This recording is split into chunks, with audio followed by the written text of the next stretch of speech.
Dari Pilkada Kabupaten Lahat, 3 orang warga yang mengaku menerima sejumlah uang yang diduga diberikan oleh salah satu tim paslon Bupati dan Wakil Bupati Lahat.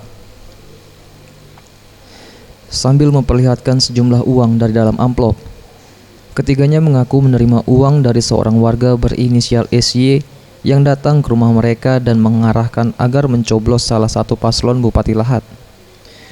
Ketiga perempuan ini merupakan warga Sukajadi, Kecamatan Seksu, Kabupaten Lahat. Kasus dugaan money politik ini kemudian dilaporkan ke kantor sekretariat Gakumdu agar diproses lebih lanjut. Usai menerima laporan dari warga, Sentra Gakumdu Kabupaten Lahat langsung menggelar rapat tertutup. Awak media yang meliput tidak diperbolehkan masuk ke dalam ruangan rapat. Kami ambil ya. Kalau coblos nomor 3 nya jam suka itulah dia dibilain. Oh gitu. Berapa orang Bu tadi? Yang dapat. Yang datang. Cuma 1 orang. 1 orang. Mana Bu? Ada yang datang ya? Ada datang Saril tadi datang ke rumah ngasih duit, tapi amplopnya belum kami buka sampai ke Bapak berusaha bukanya. Jadi Taunya isinya 100.000. pesannya apa tadi?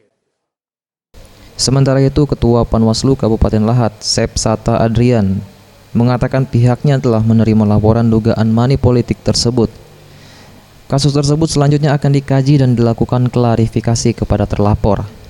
Ia menambahkan, jika memang memenuhi unsur pidana, kasus tersebut akan ditingkatkan ke tahap penyidikan. Kalau terbukti, dan itu akan kita naikkan ke kepolisian dan akan ditindaklanjuti oleh pihak kejaksaan. Barang bukti itu totalnya ada yang 1 amplop itu 100.000. Zulfikri, Sriwijaya TV.